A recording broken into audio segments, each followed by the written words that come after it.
heal as a team, we're going to crumble. Inch by inch, play by play, till we're finished. We're in hell right now, gentlemen, believe me. And we can stay here, get the shit kicked out of us, or we can fight our way back into the light. We can climb out of hell. 1 inch at a time. You know, when you get old in life, things get taken from you. I mean, that's part of life. But you only learn that when you start losing stuff. You find out life's this game of inches. So is football. Because in either game, life or football, the margin for error is so small. I mean, 1/2 a step too late or too early, and you don't quite make it. 1/2 second too slow, too fast, you don't quite catch it. The inches we need are everywhere around us. They're in every break of the game, every minute, every second. On this team, we fight for that inch. On this team, we tear ourselves and everyone else around us to pieces for that inch. We claw our fingernails for that inch. Because we know when we add up all those inches, that's going to make the fucking difference between winning and losing.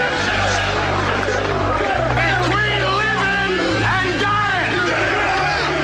I'll tell you this, in any fight, it's the guy who's willing to die who's going to win that inch. And I know if I'm going to have any life anymore, it's because I'm still willing to fight and die for that inch.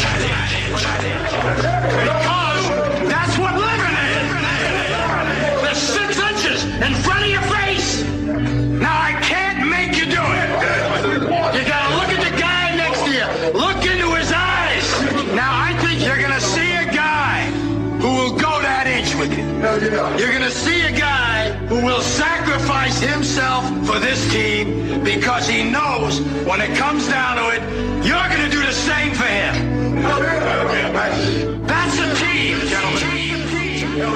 And either we heal now as a team, or we will die as individuals. Ideas are bulletproof. Yes, they are. The ideas of freedom, fairness, and justice. To quote V, they are more than words. They are perspectives. And if you agree with those perspectives, then I suggest you get up and get pissed off and get involved one way or another. Obviously, I'm not saying that you should get involved violently at all, because that would be dumb and just you're playing into the hands of what they want. So bad idea. But definitely get involved. Welcome to the show, guys. I'm your host, Popeye from FederalJack.com. Sorry about that.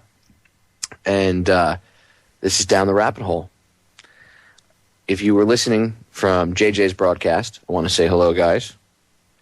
And I have a bunch of new listeners, actually a rather large contingent of new listeners. I met a lot of interesting people yesterday because I attended the Occupy Miami. It wasn't an Occupy Miami event like where everybody was occupying. It was more of a planning meeting where people got to meet each other, break off into little groups, do their things.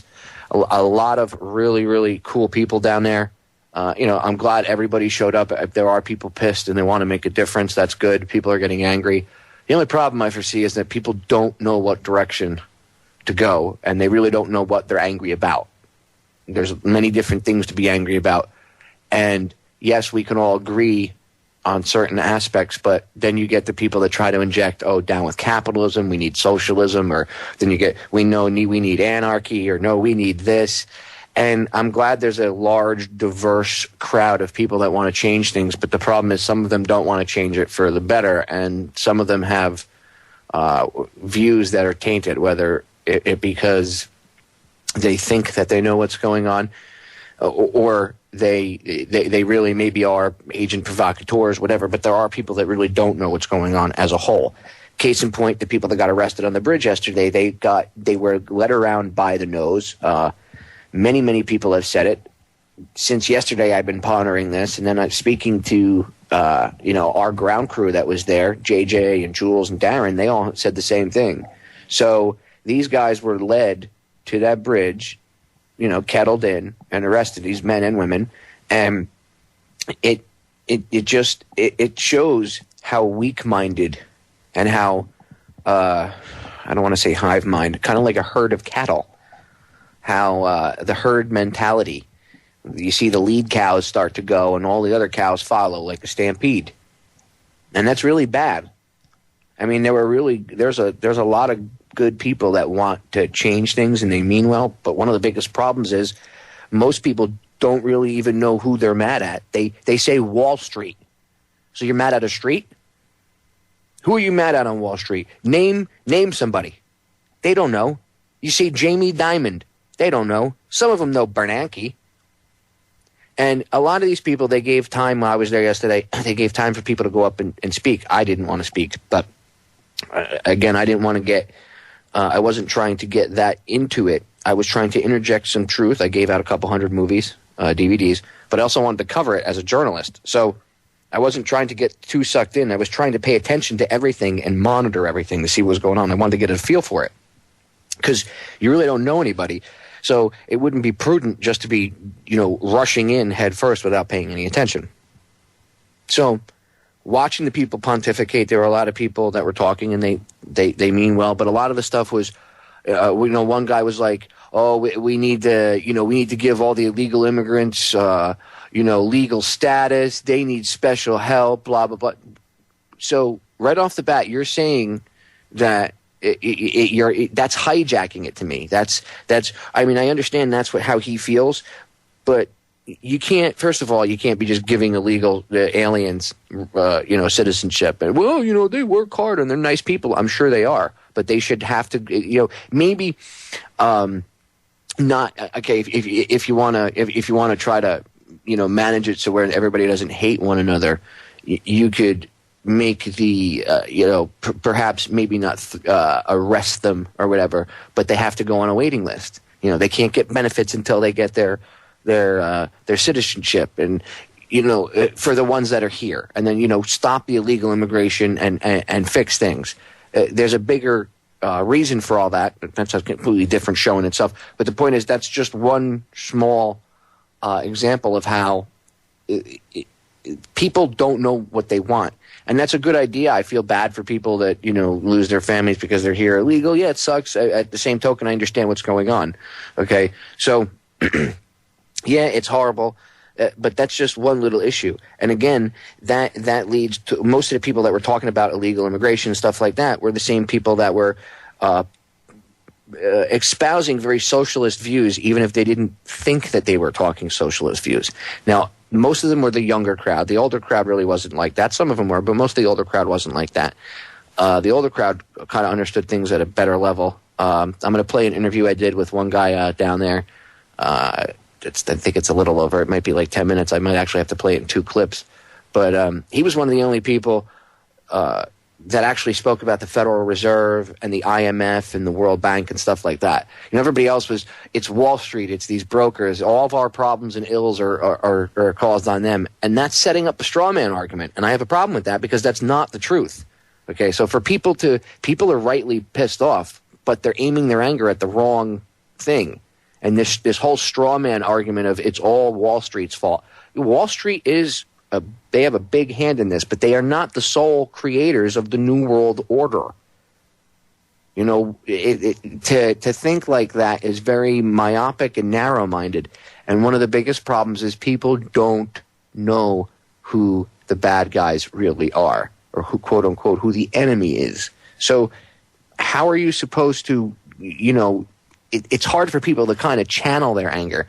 Now, I know meeting in groups and stuff and talking about ideas, and like yesterday, that's what a lot of people were doing. They were espousing what ideas and what interests they had. Now, I met a lot of like-minded people from South Florida that knew about the New World Order. I met a guy who's a police officer, but he was there, not Miami police officer. He's from another city, and I don't want to call out what city he's from because I don't want to get him in trouble.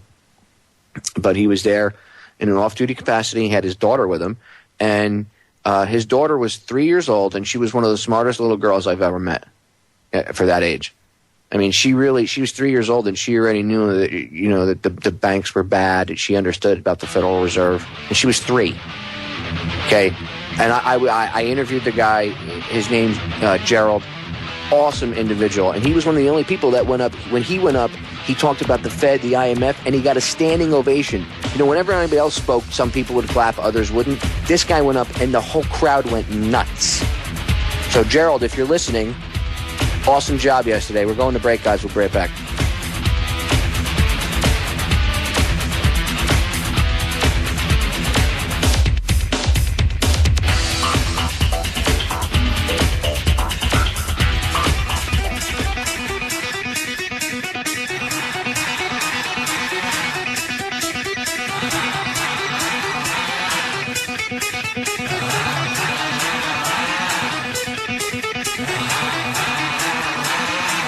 Welcome back, guys. It's Down the Rabbit Hole. I'm your host, Popeye from FederalJack.com, and today is August. Listen to me, I'm going back in time. October 2nd, 2011. Sorry about going back 2 months in time. I don't know where my head was going for a second. I want to give a big shout out to all my new listeners that I met yesterday. You guys know who you are. Excellent that you know, many of you knew about the New World Order. It was amazing. I really met some amazing people yesterday. It started off with like 50 people, and by the end, I didn't go back for there were two meetup times. There was 1:30, and then at 6:30 they started another one. I left about 5 o'clock. I'd been down there pretty much all afternoon, but when we first got down, there was like 50 people, and it swelled to, over like 200 people while we were there. So, you know, there are people that are paying attention, and people drove down from as far as West Palm Beach. So that is pretty impressive. I do have to say that was pretty impressive. And now there's like Occupy West Palm going on, and then like Occupy Broward, I think, and stuff like that. So that's good. Anybody that is listening, remember, I told you guys yesterday, any questions, or if you guys are hosting an event or something and you want me to, you know, maybe bring some light to it or something, you're doing a screening, contact me, info@federaljack.com. info@federaljack.com. Now, for the new listeners, I'm going to play something for you. All right, my regular listeners have heard this, and if you guys, you know, you get tired of it, too bad. I've said I'll keep playing it until I go blue in the face. It's very important to have this go out over the airwaves. But back in '61, Kennedy gave a speech, and he was warning people about what was going on. And most people really weren't paying attention back then, but Kennedy did try to warn us, and then you kind of makes you wonder why they blew his head off in Dealey Plaza.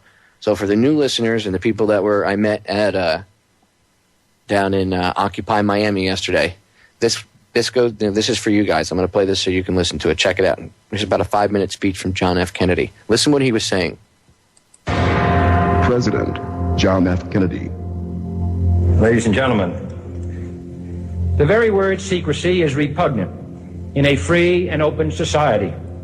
And we are, as a people, inherently and historically opposed to secret societies, to secret oaths, and to secret proceedings.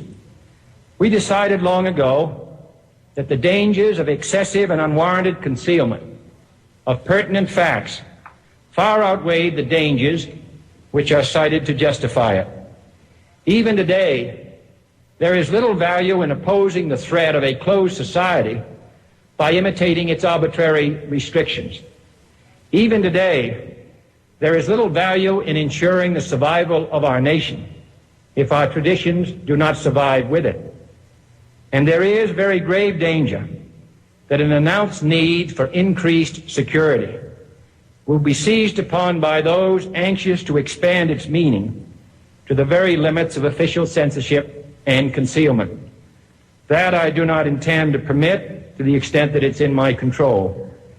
And no official of my administration, whether his rank is high or low, civilian or military, should interpret my words here tonight as an excuse to censor the news, to stifle dissent, to cover up our mistakes, or to withhold from the press and the public the facts they deserve to know. For we are opposed around the world by a monolithic and ruthless conspiracy that relies primarily on covert means for expanding its sphere of influence, on infiltration instead of invasion, on subversion instead of elections, on intimidation instead of free choice, on guerrillas by night instead of armies by day. It is a system which has conscripted vast human and material resources into the building of a tightly knit, highly efficient machine that combines military, diplomatic, intelligence, economic, scientific, and political operations. Its preparations are concealed, not published. Its mistakes are buried, not headlined. Its dissenters are silenced, not praised.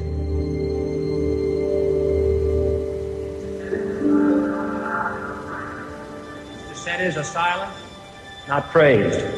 No expenditure is questioned, no rumor is printed, no secret is revealed. No president should fear public scrutiny of his program, for from that scrutiny comes understanding, and from that understanding comes support or opposition, and both are necessary. I am not asking your newspapers to support an administration, but I am asking your help in the tremendous task of informing and alerting the American people. For I have complete confidence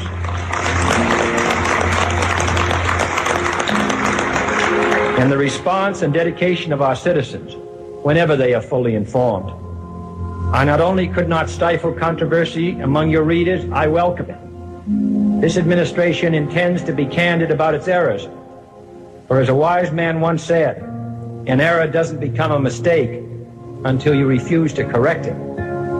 We intend to accept full responsibility for our errors, and we expect you to point them out when we miss them. Without debate, without criticism, no administration and no country can succeed, and no republic can survive.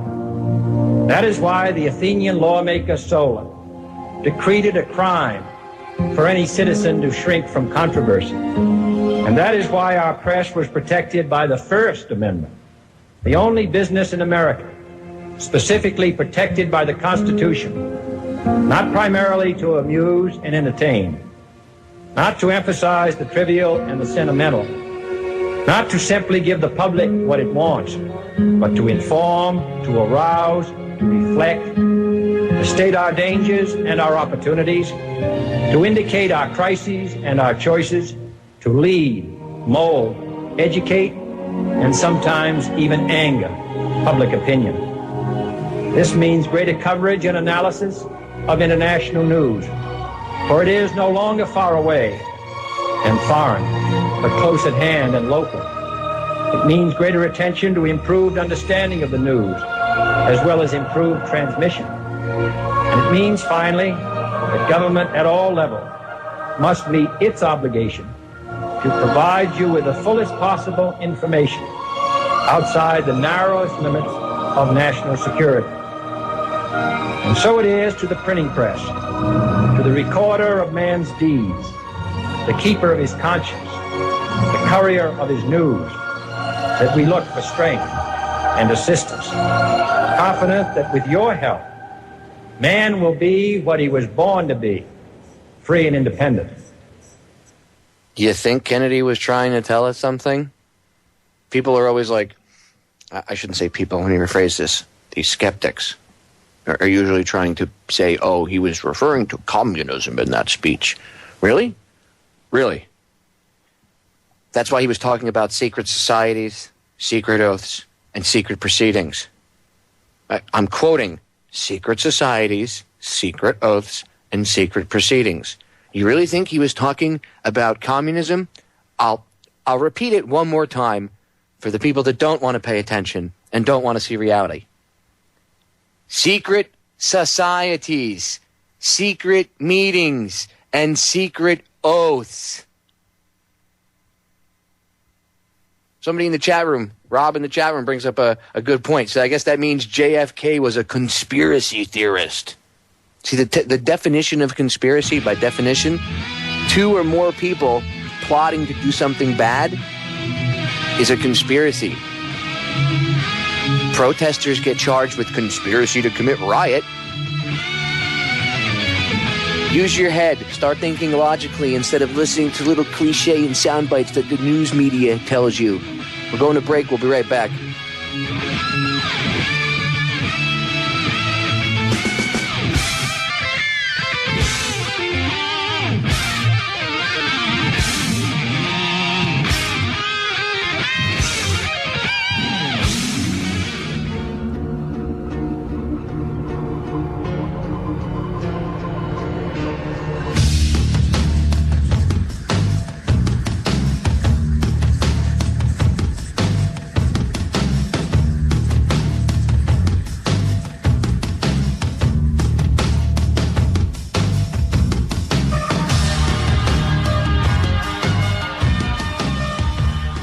Here's my interview from yesterday with Gerald. So check it out. It's about 17 minutes long, so I'm gonna have to end up playing it in 2 segments. But I'm gonna start the interview for you guys. This guy was really, really informed. So he gave me hope. This is the guy that got the standing ovation, and because of what he was talking about, I wanted to go interview him, and just the level of what he knows, incredible. So check it out, Gerald. If you're listening, here's your interview from yesterday. Good job, buddy. How you doing? I'm Gerald President, and I'm here at the Occupy Miami spot where people are coming out here to rally against what's going on around the world, especially in the United States, with these banks colluding with our government to take us back to the 1920s and the 1930s of the Gilded Era. I'm here. Number one thing is to get rid of our Federal Reserve, to get rid of our banking system that allows people to print money and put interest on it. That's what number one thing I'm about here. No health care for the people. You have minimum wage jobs everywhere. You have our corporations all around the world that's basically destroying those people's way of living. I'm here because I have a governor that then took us back to the 1980s with going after unions and privatizing the schools. I'm here because we have the IMF, the World Bank, the Bank of International Settlements, running roughshod on the people and using our military to further the goals of the Trilateral Commission and the Bilderbergs. That's why I'm here, because as long as we have money printed out of thin air with interest and debt, we're going to always be broke. I'm tired of waking up every day and seeing the struggle on all of my friends, on people who I know are working hard but can never get ahead because of the debt that they're in. And when you're charging people 25 and 30% interest on money that you just digitized, I'm always going to have a problem with that. And I want Americans to understand these are policies not by our government, but by institutions, international institutions that don't have any borders, any boundaries. They just go all around the world with these structural adjustment programs and these austerity measures. That's why I'm here, because I'm tired of seeing it. That's awesome. And it was good to see you, pontificate to the crowd, because not many people, people were talking, but not many people were hitting the nail on the head, and you went up and the whole crowd went nuts. I think you got the biggest standing ovation, so. What I think it is because people don't understand the policies. It's easy to spout out and because you're angry. But if once you understand the policies of our government and of the international monetary system, then you can truly understand what's going on. If people just, all they do is go to their website. The thing I love about America and how great it is because they put it out there. They don't hide this information, because how's would I know this? I'm not giving you my opinion. I'm only going to give you the policies that these people, and when you read how they use tax dollars to build up all this infrastructure and make the people pay for it. And it's right in their own white papers too. It's not like they even, they do kind of hide it, but in all reality, they put it right out there, man. If you just go look for it, it's right there. So it's good to see somebody that knows what's going on, man. It's good to hear you mention, key things like the Bilderberg Group and the Trilateral Commission, because they're a major part of the problem. So the international bankers, you never even see their face. They don't even show you these people's faces. The people we know aren't the ones at the top. No. They're the piss ants. They always want to show you the Fortune 500. It's not those people. No, they want to man. show you the richest. That's not those people. Those people not making policies. No. It's the Bank of International Settlements over there in Switzerland. It's the Bank of England with the Rothschild family. The Rothschilds are so evil. It's not even funny. The IMF, the World Bank. Yeah. So that's the problem. But if Americans just read the policies, that's all they have to do. Just read the IMF. Just educate themselves. That's all people need to do is educate themselves to what's going on, and they'll naturally get pissed off and follow the course of freedom. But you know what? Sometimes the more and more I talk to people, I realize sometimes people don't want to know these things. People don't want to understand that a private bank put interest on. Oh, fake dude, money. I've been trying to give out DVDs here, and I would say about 70% of the people have been receptive and taken them, and there's still people that look at me like I have 6 heads when I offer them free documentaries, and they're like, no, I don't want that. Like it's got AIDS or something on it. You know, it's just ridiculous. But imagine, I work in law enforcement. Wow, dude. I can only imagine. You must be you must literally be the black sheep in the law enforcement Honestly, family. you know, it's uphill battle trying to make these guys understand. You ever hear the Oath Keepers? Yes. Good man. Yeah. Well, I subscribe to all of this stuff. Everything. I'm gonna tell you what, you're very educated, man. I gotta tell you. I'm ex-military, and when you've been shipped around the world and you get to really see firsthand what the beast is like, I hear that. You know, what we're spreading is basically commercialism and BS products. We want to put McDonald's on every corner, you know, and this form of capitalism is not really capitalism. Nope. Crony capitalism. It's not real capitalism. You know, it's easy. So when you hear people say like Michael Moore on Wall Street and capitalism, no, ain't no such thing. No, capitalism is not the problem. No, it's the jerk-offs that run the system that are the problem. That's the problem. But see, Michael Moore, he's disinfo. He's a plant. They put him in there to try to hijack the movement and hijack the direction it goes in. Same shit with the Tea Party movement. Yeah. And I don't understand that mentality when all these roads are financed by tax dollars. You know, every infrastructure is financed by tax dollars, and then they throw it on you, and then they turn around and say, you know what, we're going to give it to a private corporation because they can run it efficiently. Well, look what they did with 95. Yeah. They took two fast lanes, leased it to a private Spanish corporation for 99 years, and these guys at any given time can raise the price during the day from 75 cents to $3 or $4 down to 25 cents, and the state can't say shit. Nothing. But that's part of the agenda. Again, if Americans just go to the IMF's own website, International Monetary Fund's website, and put in structural adjustment program, and you will see that they've done this systematically from Argentina, Nicaragua, Ecuador, Honduras, Egypt. Egypt went through a structural adjustment program in 1994. Then they privatized all the industries. So now look what's happening in the United States. Exactly. We use tax dollars. We build up 95, the turnpike, I-75. Now what they do turn around, they raise the rates. You remember when you were in the military? I'm a vet myself. Remember when you were in the military, you used to have to pull guard duty at gates and stuff? Yeah. Not anymore. Now they got private contractors doing, and you're like, you roll up to a military base and you got like Whacking Hut as the security. You're like, what the hell is this? When I was in, they had their own the MOS for cooks. Now that's outsourced to Kellogg, Brown and Root. Yep, KBR. I mean, it's the height of hypocrisy when they say let the free market. It's not free market in America. There's no such thing as free market. And I wish the Tea Party people would understand this is not a free market in America. No. It's let's print this money, give it to my buddy, and then we're going to tell the people, hey, we're going to build it for you. So we're going to go out and float municipal bonds, and we're going to build up the infrastructure. Then we're going to turn around 20 years down the line after we didn't use NAFTA to ship out all the jobs. And we're going to privatize. Exactly. So right now we're going to this structure where they privatizing the schools. And you know what NAFTA is, right? NAFTA is just a road to the North American Union. So. Our buddy Rick Perry bringing the NAFTA superhighway through. I got buddy Bill Clinton who pushed it forward. Yeah. But it was brought up by George Bush, but he couldn't get it. But you see how that just shows you that it's a bipartisan thing. So there really isn't this whole left-right thing. That paradigm is just complete bullshit. I read this guy named David Icke. Really, one of the guys. Oh, David Icke. He's a really awesome researcher, dude. If you want to talk about opening your mind, you ever read The Biggest Secret? That's what turned me on. 1995, 1996, I got turned onto the book, and it brought me out of the Matrix. That's why I always tell people it is. And this was before the movie ever came out. This guy was talking about the Matrix and how this whole system is rigged, and I truly understood of all the books I ever read was his book. It was his book because it truly made you understand it's international bankers. It's not the politicians are financed by the international bankers. Exactly. So once Americans understand you have a private system, that's what got a private bank can loan money to our own government. And then you say, well, damn, wait a minute.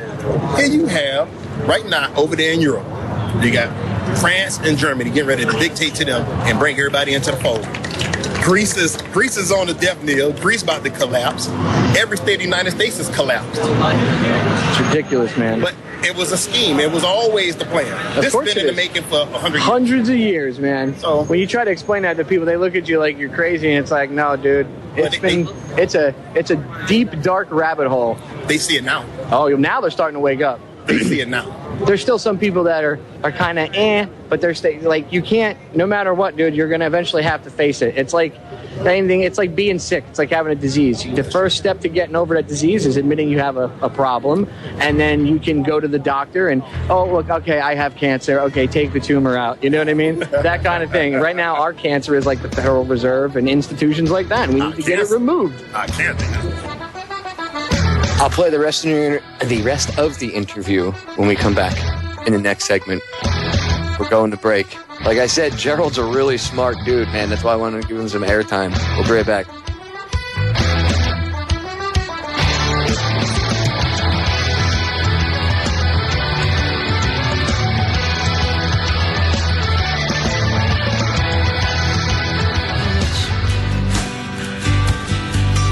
Have you seen a grown man cry, or a child that's slowly dying? Have you looked inside to see all that you can see?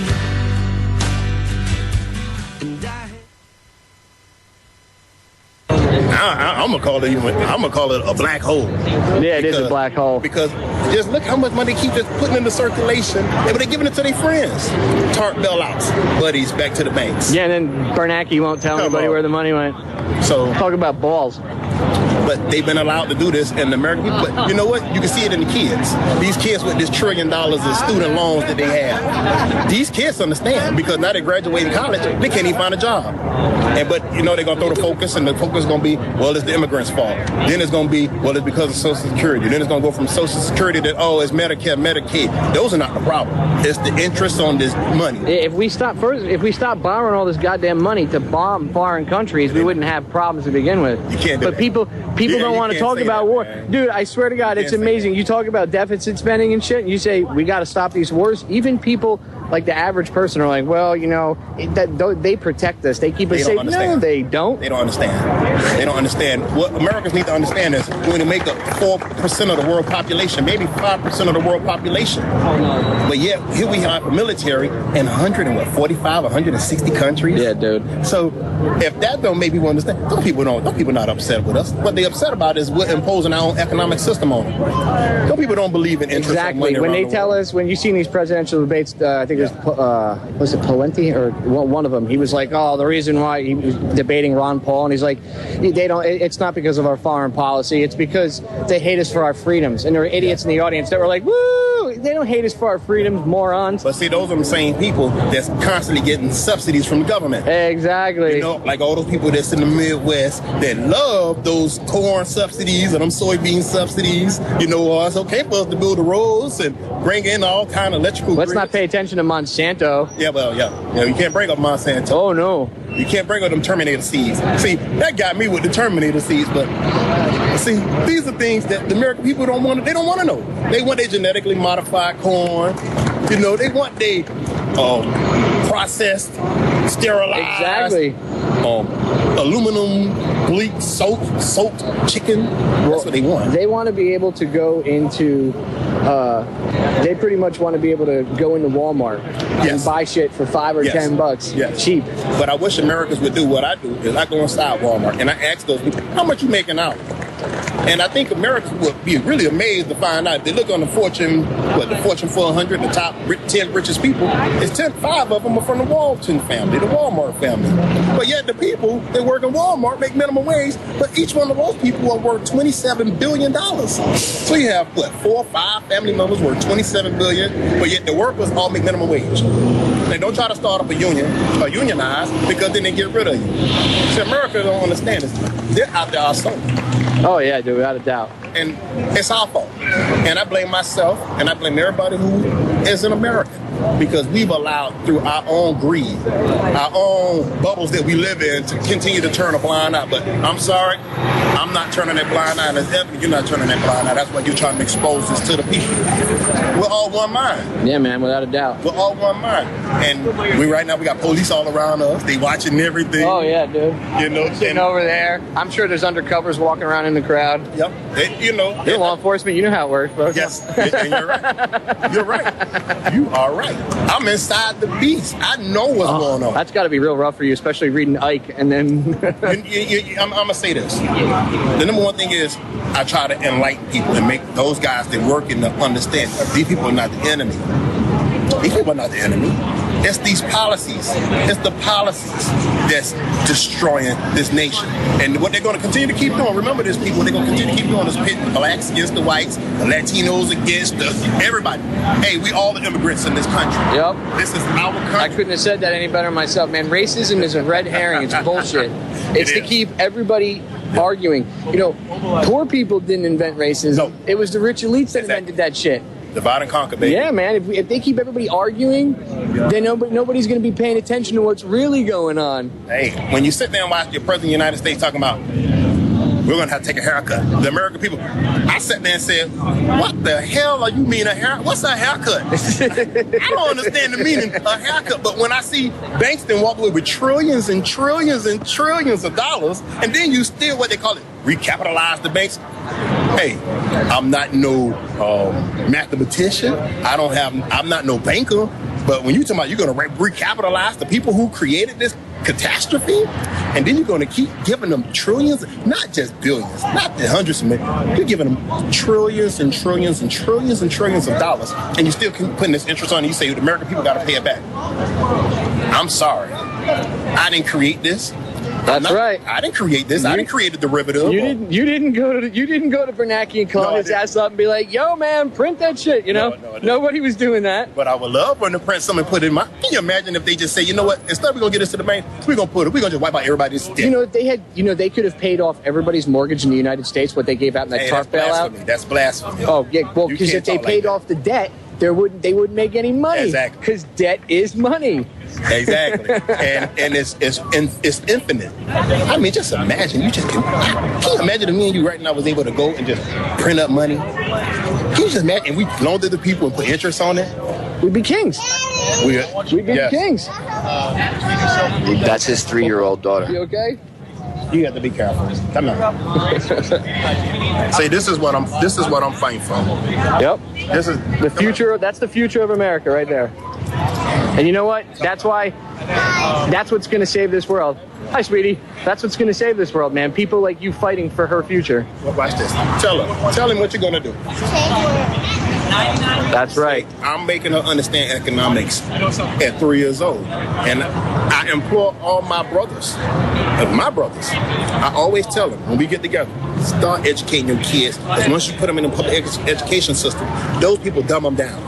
They don't done on purpose. It's done on purpose. There's a great book, man, for you to read. If you ever get a chance, you can get it online for free. It's called The Deliberate Dumbing Down of America. Charlotte Iserby, dude. Hey, I read everything. It is so you're a well-educated man. Okay. I want some juice. Okay. Go ahead, man. You can take care of it. Thank you very much. It's been a pleasure talking to you. And that was my interview with Gerald. Let me pause it there because it restarted. But yeah, that was my interview with Gerald. So there you go, people. I mean, you couldn't ask for a more informed citizen. This guy, as soon as I heard him talk, when he was talking about the IMF and the Federal Reserve, when he went up to just talk really quick, I was like, I got to go interview this guy. And I went over and I like I said, I got about little bit over a 16-minute interview with him, and I personally think it was a great interview. I mean, the guy was on point. There's not one aspect that he doesn't see, so he gets the whole, he gets the big picture, and now he's really motivated. I mean, he's always been somewhat motivated to learn, but now he's really motivated to step up and fight because he's got a 3-year-old daughter, and he realizes that he doesn't want to leave her a crappy future. So to me, that gives me some hope because that shows that there are people out there that know and are willing to do something about it. They want to change the world for their kids.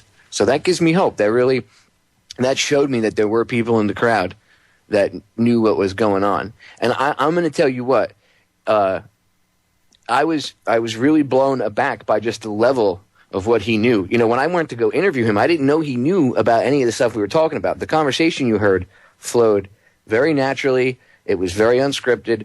The only thing that you didn't see on camera was when I walked up to him and I asked him if he minded if I videotaped him for an interview. I obviously didn't want to just walk up videotaping him and being rude, so I asked him. And you can see how in the conversation, this guy it's amazing the level of knowledge he has. So yes, we're not alone. When people say, oh, I know and you know Popeye, but come on, the average Joe doesn't. Well, this guy's a law enforcement officer, and he's telling you, he's sitting here and telling you, he's former military, and he's telling you all the knowledge that he has, And I didn't want to push him for details, because I'm sure somebody maybe that might know him or whatever will see the video eventually or hear it on the show if they tune in or he tunes in or whatever.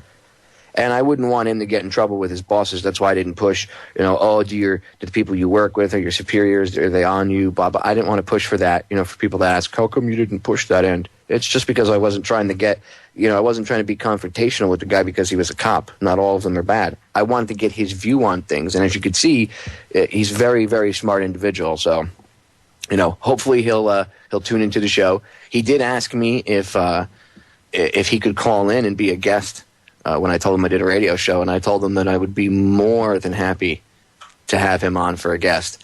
And Gerald's, just talking to him for 15, 16 minutes, Gerald's the kind of guy I could probably easily do an hour with, if not fill up 2 hours with, because I'd be able to conversate back and forth with him. And being a veteran, him and I kind of already have an unspoken camaraderie amongst us. So I could probably fill up 2 hours with him. So, Gerald, if you hear this, I know I gave you the info for Federal Jack, and I gave you a flyer and some DVDs. But if you hear the program, feel free to email me, info@federaljack.com, and we'll set up a day and time for you to come on for an interview. If you could do an hour, do an hour. If not, come on for 2 hours. I would love to have you on. So, guys, we're going to the top of the hour break. We'll be back in about 6.5 minutes. When we come back, I got some more clips for you. So stay tuned. This is Sparta!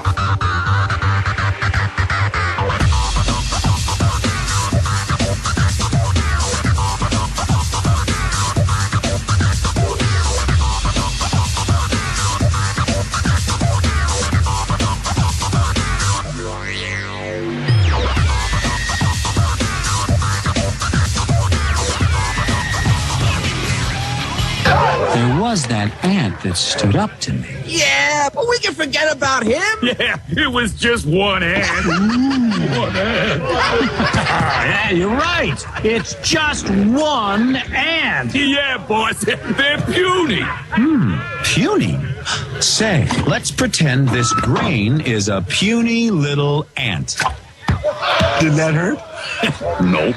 Well, how about this one? Are you kidding? Well, how about this?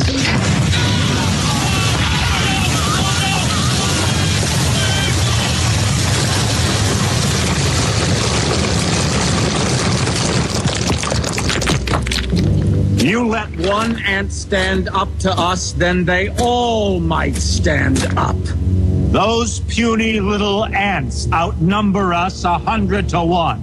And if they ever figure that out, there goes our way of life. It's not about food. It's about keeping those ants in line. That's why we're going back. Get the idea, people? I played that clip for a reason. It's from the movie Ants. You can look it up on YouTube. The title of it is The Simple Truth the New World Order Does Not Want You to Realize. We outnumber them way more than 100 to 1. And it's time that everybody figured that out so that we could get back to, some semblance of normalcy. And it's not going to happen overnight. It's going to take time. Just like any other healing process, it's going to take time. But the only way that we're going to be able to even start this process is to admit that we are sick. There is a cancer. No, it is not capitalism. It's this crony mutant form of capitalism. It's what they've turned it into. Just because the system's been hijacked doesn't mean we can't take it back. But people need to educate themselves. Speaking about educating people and educating yourself, I wanted to play this clip for the past couple shows, and I keep forgetting. So before I forget, this is important, okay? This explains what the red herring fallacy is. Okay, now, I'm going to play a couple of these clips for you, but there's something I want you guys to know, okay? In a couple of the clips, one of the clips the guy uses who's talking, he uses global warming as an example, an argument about global warming as an example. I don't know if he interjected with global warming because maybe he believes in it or not. I don't want to hear, Popeye, you're pushing man-made global warming. I don't believe in that crap. But he uses global warming in an argument where he's trying to explain logical fallacies and stuff. Okay, but right now you're going to hear the red herring fallacy. This is very important. I've talked about this. This is what the red herring fallacy is. Listen. A well-known fallacy type, but it's easily confused with straw figure. So here I want to highlight the differences between the two. The name red herring comes from an old method of training dogs for fox hunting. The goal is to train the dogs to follow the fox's scent, even if the dogs encounter other smells that are potentially distracting. So what they do is they let the fox go, so the fox leaves a scent trail. Then, before letting the dogs go, they drag a bunch of smelly red herrings across the fox's trail, like this. Then they release the dogs. When the dogs hit the herring trail, they'll be distracted by the smell, and some will be inclined to follow the herring trail instead. So the trainers try to get the dogs to stay on the fox trail and resist the urge to follow the herring. So what's what with this metaphor? Well, the fox is some argument. The original argument that is at issue in a debate. The dog can represent anyone who is interested and engaged in this argument. The red herring is something that distracts you from following the trail of the original argument. It might be a new and different argument that raises a different issue, or simply an irrelevant comment that distracts from the main issue. What's important is that it's distracting enough to make the audience want to follow this new trail, away from the original argument and the main issue. So putting all this together, you commit the red herring fallacy when, in an argument, you divert attention away from the main issue or the main line of argumentation by introducing something that changes the subject, that raises a new issue that isn't relevant to the preceding line of discussion. The fallacy really occurs when you then conclude something from this different issue, or presume that some conclusion has been established, and use this to claim that you've won the argument or said something relevant about the original argument. In this respect, the fallacy is very much like a straw figure fallacy, in that you are mistakenly or misleadingly saying that you've won an argument or refuted an argument when all that you've really done is avoid engaging the original argument. But it's different from the straw figure fallacy in that a straw figure involves distorting or misrepresenting some original argument and then knocking down the distorted argument. In a red herring, the arguer ignores the opponent's argument and subtly changes the subject. So to distinguish between the two, you need to ask yourself whether the arguer has knocked down a distorted argument or simply changed the subject. Here's a summary of the points just made. To illustrate the difference, consider this. I overheard my friend John argue that the Bible has errors in it. Funny, I never figured him for an atheist. This is a straw figure, not a red herring, since the conclusion being drawn is related to the main argument that his friend is making about the Bible. But it's clearly working off of a distorted or exaggerated version of it, if it equates biblical fallibilism with atheism. Now compare that to this one.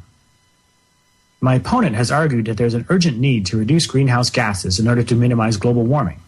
But the most serious problem facing future generations is the risk posed by nuclear weapons in the hands of rogue states and terrorists. This is where we need to focus our attention and resources. This is a red herring.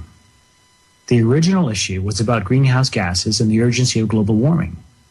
This response sidesteps that issue and introduces a new issue. To avoid committing a red herring, the arguer would need to show that global warming isn't an urgent problem, or that reducing greenhouse gas emissions won't be effective in reducing it, or something like that. Nuclear weapons in the hands of terrorists is certainly a serious issue, but that fact does nothing to undermine the original argument about global warming. Red herring is another well-known fallacy type. We're moving on now. It's easily confused with fallacies that involve so here I want to highlight violations of the rules of rational argumentation. The rules in question are things like being able and willing to reason well, not being willing to lie or distort things simply to win an argument, and so on. The first fallacy of this type that we'll look at is more commonly known as the straw man fallacy. For the sake of gender equity, I'm going to call it straw figure, since there's no reason to think that men are the only ones who commit this fallacy or who are taken in by it. The name comes from the practice of using human figures made of straw as practice dummies in military training. Obviously, it's easier and safer to practice certain combat techniques when your opponent is made of straw. The fallacy works like this. Alice offers an argument to Bob. She wants to convince him of something. Let's say that Alice's argument is really pretty strong, like this boxer. Bob isn't sure he can handle this argument. So instead of trying to refute Alice's actual argument, Bob decides to engage a different argument. He decides to engage this straw figure. What is the straw figure? It's a weaker, distorted version of Alice's original argument. Because it's weaker, Bob is easily able to refute the straw figure argument. The straw figure fallacy is complete when Bob does the dance of joy and claims that he has successfully refuted Alice's original argument. But of course, Bob hasn't refuted the original argument. He's only refuted a distorted misrepresentation of it. This is the straw figure or straw man fallacy. This fallacy is often categorized as a fallacy of relevance because the attacks made on the weak straw figure are irrelevant to judging the actual strengths and weaknesses of the original argument. And this is correct. But I prefer to think of it as a violation of the rules of rational argumentation, especially when it involves knowingly and willfully misrepresenting an argument. When someone is willing to do this, they're no longer playing by the rules. They're more concerned with the appearance of winning than with argumentation itself. When you see this going on, you should try to correct the misrepresentation and get the discussion back on track. If it's an honest mistake and the arguer is willing to correct their misunderstanding, that's great. But if you catch them doing this again and again, then there's probably no point in engaging argumentatively with this person, because they've shown you that they're not willing to play by the rules. I hope you learned a little bit about logical fallacies from that, guys. We'll be right back. If you're not sure, if you want to look it up, just look up educate yourself, and then the straw man fallacy and the red herring fallacy.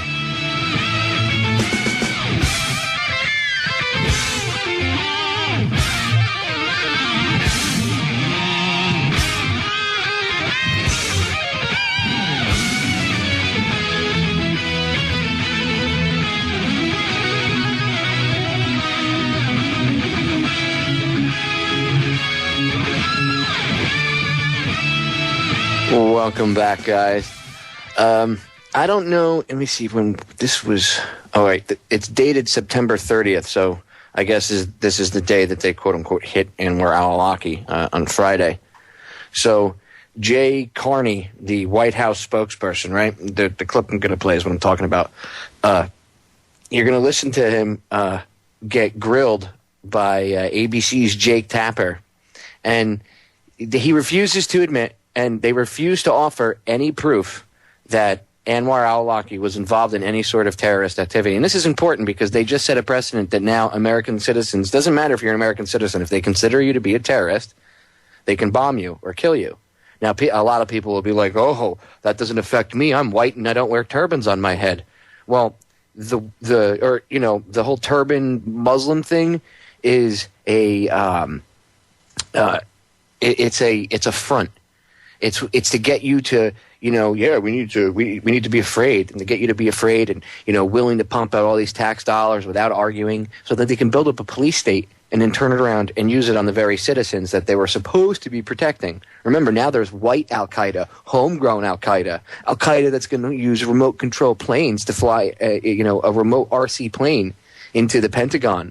I guarantee you now hobby stores will have terror alerts, get sent out to them from Homeland Security. And I'm sure Napolitano will try to, come up with a law that anybody that wants to fly RC planes will probably have to get a friggin' license now because that's the way they operate. It's ridiculous. I mean, if people can't see that all this terrorism is fake and BS, come on. They're gonna pull something else off in another month or two, and it'll be he was gonna use a vending machine, so they'll ban vending machines, and then the terrorist breathes air, so they're going to try to ban breathing air. I mean, that's the extent that they're going to. It starts off with smaller stuff. Oh, well, maybe he tried blowing up the plane, so I should take my shoes off. Now it's I have to get x-rays because some schmuck that was escorted onto the plane by the State Department tried to, detonate a bomb, which wouldn't have gone off. They said it would not have gone off. It was a dud. Okay, so, it was a real bomb, but it was I'm trying to figure the word for it, crappy. It didn't work. Okay, so all this is set up and fomented by the FBI. They set this jerk off with the RC planes up. He's going to fly RC planes into the Pentagon and blow it up. Really? What was he taking a note from the people that flew remote controlled airplanes on 9/11? Really? Let's not even get into it. Anyway, going back to Anwar al-Awlaki, they're going to use this as an excuse now. Now it's a precedent has been set. They can go now assassinate American citizens wherever they are. Doesn't matter if they're an American citizen. And I heard idiots. I was in a diner 2 nights ago with my wife eating dinner, and I heard these morons. They were all talking about it, and they were all like, "Man, doesn't matter if you're an American citizen. You put that turban on your head, you're instantly a terrorist." Really, moron? Most people that wear turbans aren't even terrorists. Many of them are Sikh Indians, not even anywhere related to the Arabs. It's part of their religion. Some of them are NYPD officers. You'll see NYPD cops that are Sikh Indians. Does that mean that he's Al-Qaeda? You ignorant moron. You ignorant idiot. The system is being set up for you, stupid. I mean, the comment really pissed me off. I had to bite my tongue because I was out with my wife and having a good time, and I really wanted to. I had to keep myself in check because I wanted to get up from the table and go say something to the guy because he's just an ignorant moron. But he'll be one of the first people that hops on the bus to go to camp. Okay, they won't have to round him up. He'll run up on the bus and take the first seat right in the front. That's the kind of moron this guy was, and there's still a lot of people out there like that. Some of them we're going to be able to wake up. Some we won't. But that's the kind of mentality we're up against. Yeah, it doesn't matter. So when they come for you, what are you going to say then? Oh, it's different. I'm not a terrorist. Well, they don't think so. It doesn't matter, right? Morons. So, okay, back to the clip. Listen to Jay Carney, okay? Listen to him get grilled. And I don't really like Jake Tapper, but I got to give him credit. He at least pushed and I don't want to say he hounded him, but he stayed on point, and it was a truthful, accurate thing. It was a good question. Sometimes they throw softball questions. This wasn't a softball question. Check it out. Jay, you said that Awlaki was demonstrably and provably involved in operations. Do you plan on demonstrating? I should step back. He is clearly, provably may be a legal term. I think it has been well established, and it has certainly been the position of this administration and the previous administration, that he is was a leader in AQAP, that AQAP was a definite threat, was operational, planned, and carried out. AQAP is their cute little name, their little alphabet nickname for Al-Qaeda in the Arabian Peninsula. Okay? They don't even call it Al-Qaeda anymore. It's just AQAP now over there. Terrorist attacks that fortunately did not succeed, but were extremely serious, including the ones specifically that I mentioned in terms of the would-be Christmas Day bombing in 2009 and the attempt to bomb numerous cargo planes headed for the United States.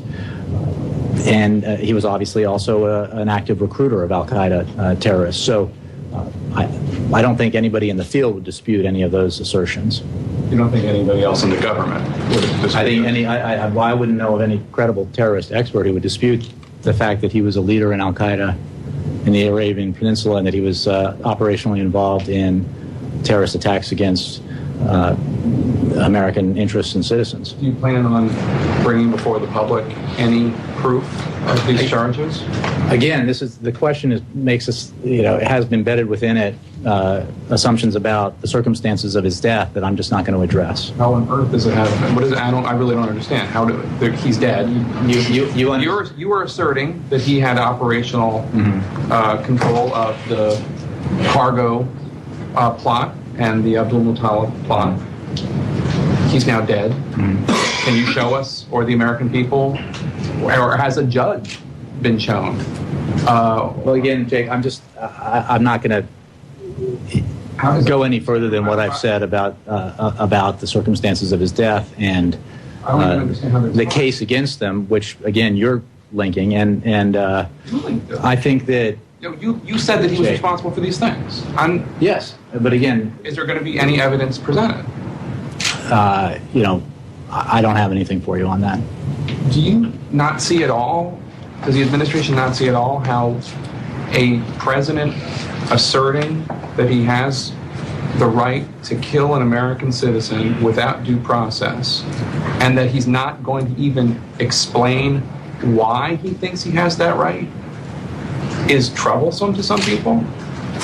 I wasn't aware of any of those things that you said actually happening, and again, I'm not going to address the circumstances of al-Awlaki's death. I think it is an important fact that this terrorist who was actively plotting, had plotted in the past and was actively plotting to attack Americans and American interests, is dead. But I'm not going to, from any angle, discuss the circumstances of his death. You know that the Center for Constitutional Rights and the ACLU tried to get permission to represent Awlaki. His father had asked them to do that, but they needed to get permission from the Treasury Department, and so that they could challenge his being on this targeted killing list. And the administration, the Obama administration, refused to let them represent him. To not even he couldn't even have the ACLU representing him.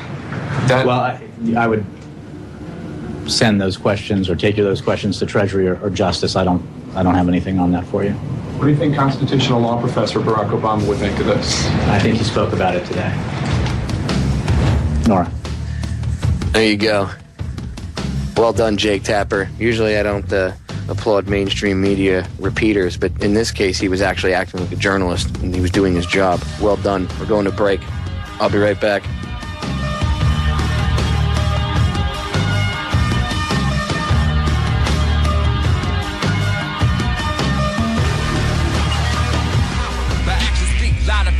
To be free till you die a slave, a soldier in the desert searching for a ghost in the cave for the corporation. I run out of patience, sick of seeing troops sink to die for your lives, spending dollars in debt. We holler in protest till we have your arrest. We will not rest, and we know what you did that day. Kill your own citizens to advance your ways. All my real patriots stand up and say 9/11 was an inside job. Welcome back, guys. One of my listeners in Louisiana emailed me a clip a couple days ago, and I didn't get a chance to play it on Friday's show. And it's important. It's about just shy of about 8 minutes, but it's important. It's put together by these two researchers, and you can go see more of their stuff over at their YouTube channel. Let me try to find the name of the YouTube channel. It's The Daily Conversation. These guys are pretty good. They know what's up. What I'm going to do is I want to play this video for you because I've been asked to play it. It was brought to my attention, and I actually re-uploaded it to my YouTube channel. And the BP oil spill seems to get forgotten a lot, so I want to touch on this, especially because I know there's a lot of new listeners listening, so this is a lot of stuff they probably don't know, okay? And what you're going to hear is the story about the mysterious deaths of 9 BP Gulf oil whistleblowers. So check it out. A very important blog post by someone going by the name of Lauren Ragland has appeared on the internet this week. And what that blog post does is it lays out the mysterious connections between individuals who have gone missing, been put in prison under questionable charges, or died or been killed in mysterious ways. All of these people have connections because they were critical of the BP oil spill or may have had knowledge of wrongdoing on the part of British Petroleum. Now, some people are obviously connected to the oil spill. Others, we can only speculate on what they knew. And Regla didn't include all of the links on her blog post. So we went down the rabbit hole, checked them all out. They're linked down below in the description so you can take a better look and kind of follow along as this video proceeds. But definitely something is stinky about this. And it seems like all of these critics were trying to be silenced. Right. Now, the first case is Gregory Stone. He was an LSU scientist specializing in, marine-related issues, and he died of an unknown illness. He is the most recent person to die. These go in reverse chronological order. So, from the most recent person to the case that happened the furthest away about a year ago. So this Gregory Stone died on February 17th, 2011. Now, in early 2007, January 26th, Anthony Nicholas Tremonti was arrested for child porn charges. And Tremonti worked in the Mississippi Department of Marine Resources as an officer there. Now, his charge is interesting because they went in to his house, seized his laptop, and then found the porn charge, which is very similar to the case of Dr. Thomas B. Manton, who died on January 19th, 2011. He was the former president and CEO of the International Oil Spill Control Corporation.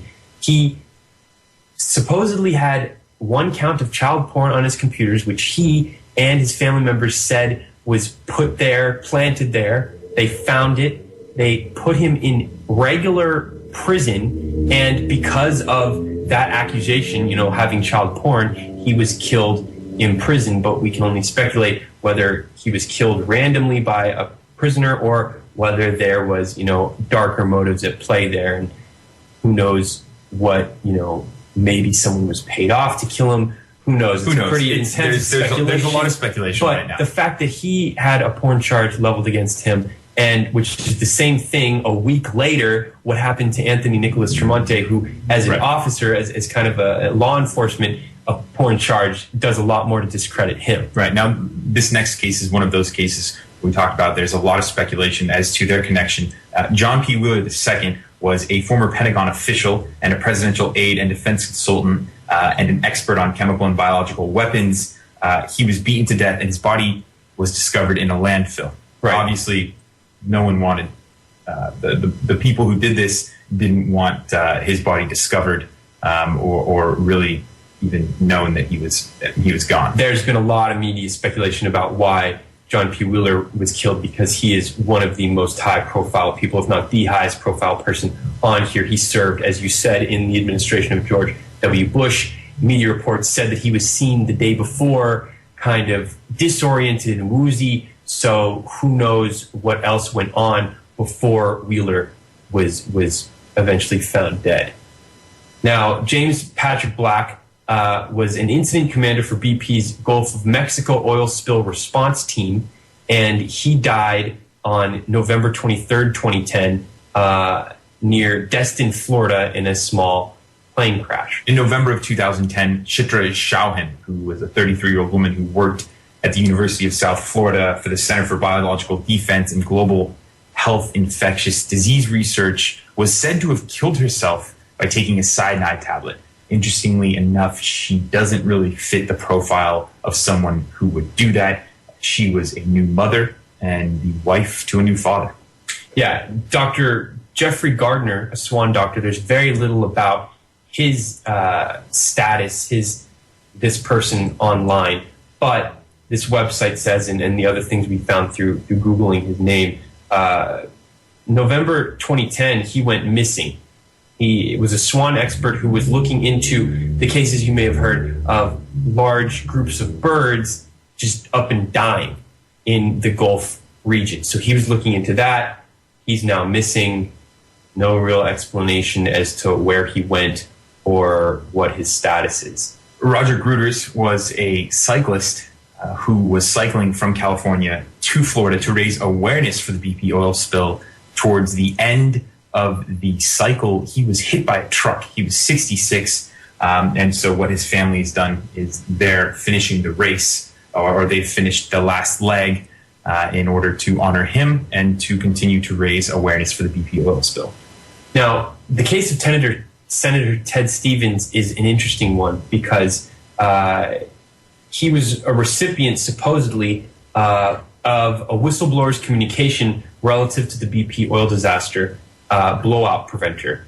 And it's interesting because his plane crashed in August 9th, 2010, and that crash killed other people as well up in Alaska, killed 9 people on board the 1957 de Havilland DHC-3 Otter plane, a small little plane.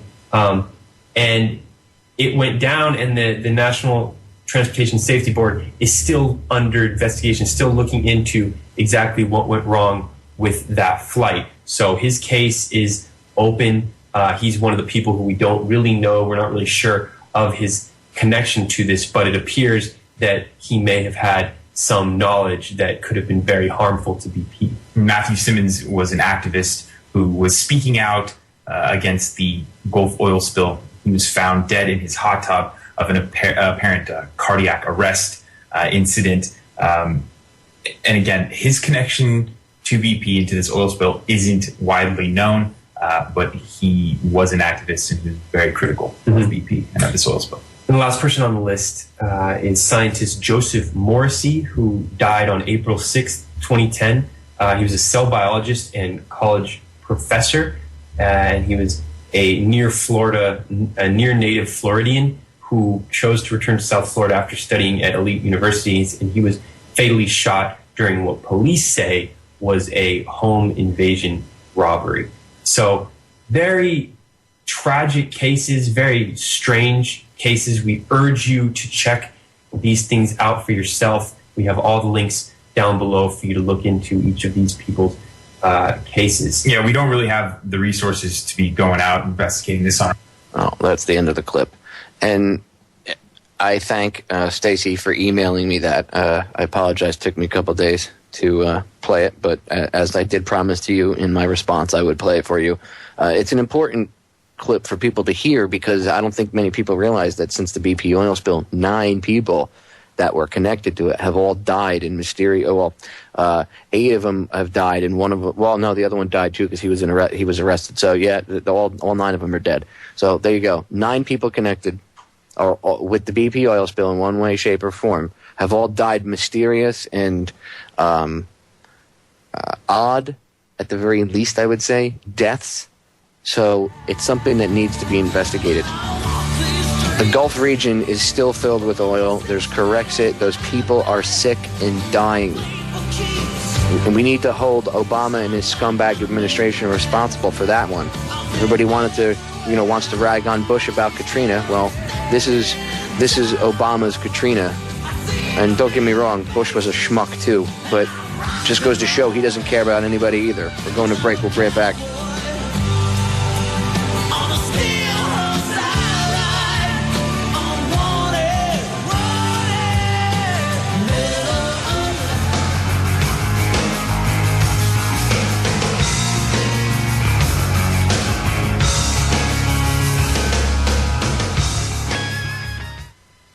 We have an obligation to every last victim of this illegal aggression because all of this carnage has been done in our name. Since World War II, 90% of the casualties of war are unarmed civilians, a third of them children.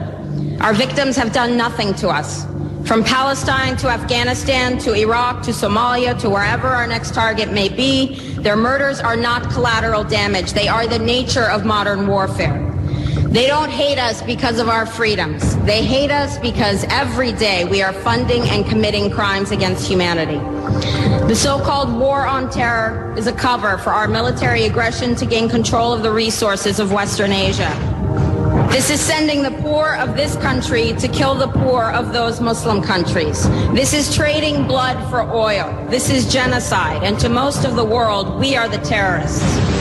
In these times, remaining silent on our responsibility to the world and its future is criminal.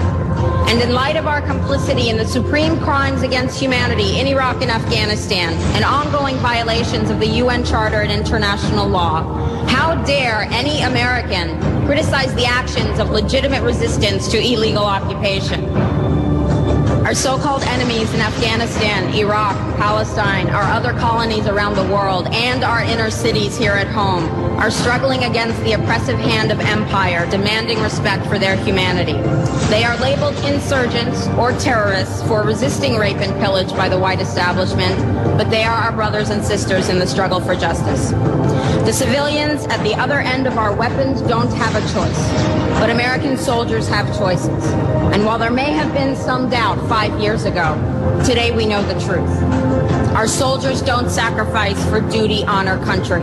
They sacrifice for Kellogg, Brown, and Root. They don't fight for America. They fight for their lives and their buddies beside them because we put them in a war zone. They're not defending our freedoms. They're laying the foundation for 14 permanent military bases to defend the freedoms of ExxonMobil and British Petroleum. They're not establishing democracy. They're establishing the basis for an economic occupation to continue after the military occupation has ended. Iraqi society today, thanks to American help, is defined by house raids, death squads, checkpoints, detentions, curfews, blood in the streets, and constant violence. We must dare to speak out in support of the Iraqi people who resist and endure the horrific existence we brought upon them through our bloodthirsty imperial crusade. We must dare to speak out in support of those American war resistors, the real military heroes who uphold their oath to defend the Constitution of the United States against all enemies, foreign and domestic, including those terrorist cells in Washington, D.C., more commonly known as the legislative, executive, and judicial branches. Douglas said, those who profess to favor freedom and yet depreciate agitation are people who want crops without plowing the ground. They want rain without thunder and lightning. They want the ocean without the roar of its many waters. The struggle may be a moral one, or it may be a physical one, or it may be both, but it must be a struggle. Power concedes nothing without a demand. It never has, and it never will. Every one of us must keep demanding, keep fighting, keep thundering, keep plowing, keep speaking, keep struggling until justice is served. No justice, no peace. No justice, no peace. No justice, no peace. That's Dr. Dalia Wasfi. The full speech, if you just type in Dr. Dalia Wasfi speech into YouTube, it'll come up, or you can look for Dr. Dalia Wasfi. Her name is spelled D-A-H-L-I-A, last name W-A-S-F-I. And the title of the video is Life in Iraq Under U.S. Occupation. That's where the original speech came from. Credit for the clip you guys just heard with the music actually goes to a YouTube user by the name of The Paradigm Shift. And Dr. Wasfi is of Iraqi heritage. She was raised here in the United States. And she admittedly, when you hear her speak, you'll hear her say she doesn't speak Arabic. But she has, since the invasion of Iraq and the things that she's seen, she has put her medical practice, and her personal life on hold pretty much. And, she's been running around for years trying to educate people about what's going on. Now, I don't know what she's currently up to.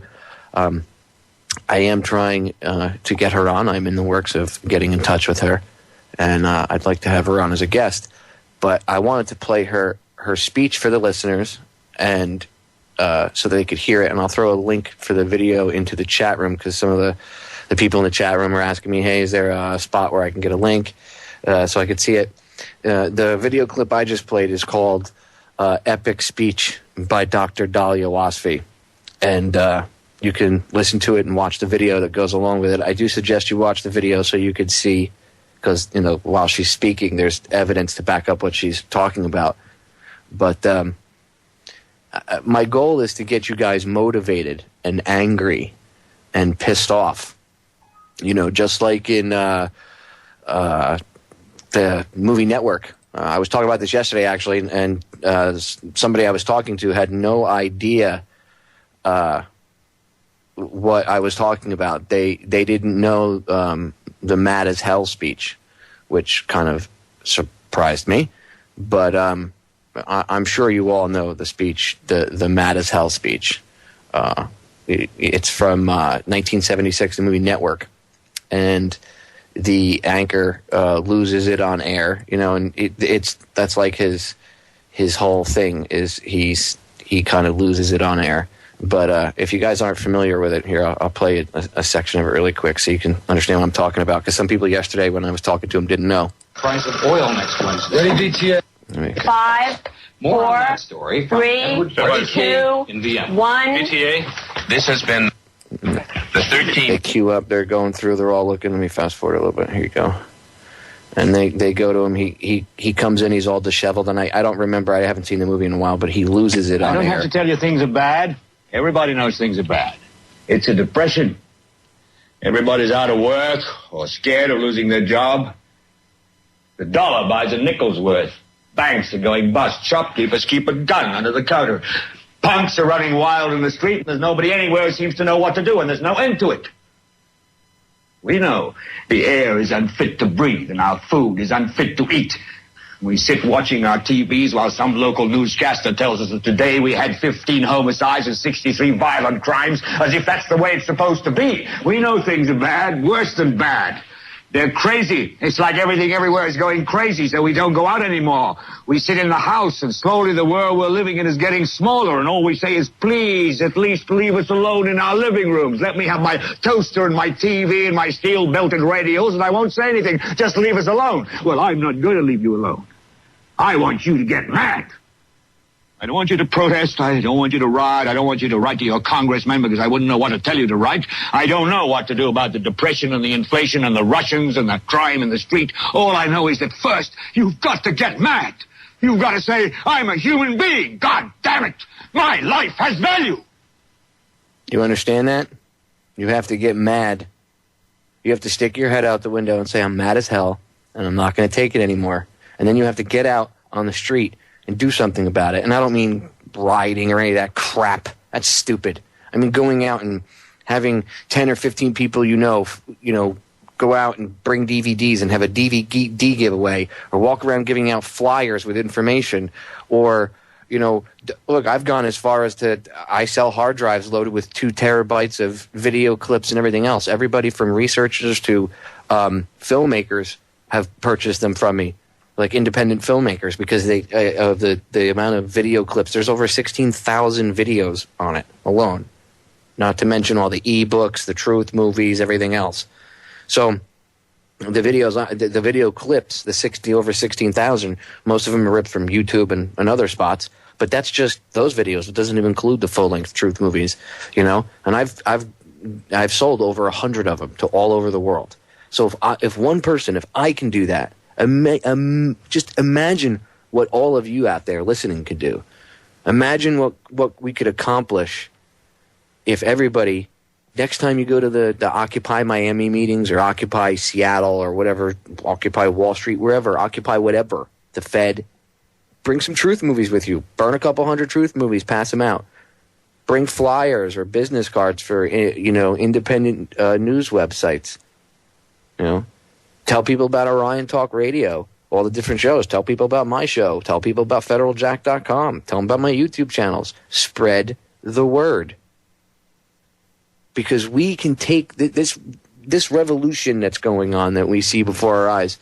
We can either allow them to use it as a steam valve and control it and stop people from maybe, standing up and taking a stand and helping change things, or we can do something about it. We can interject truth. 9/11 Truth did it with the Ron Paul movement, and it created the End the Fed movement, and it woke a lot of people up. There's a lot of Ron Paulers I know back in the day didn't believe 9/11 was an inside job, and they know without a doubt it was now. Thanks for listening, guys. I'm out of time for today. I'll be back Wednesday at 10 p.m. Till then, I'm out.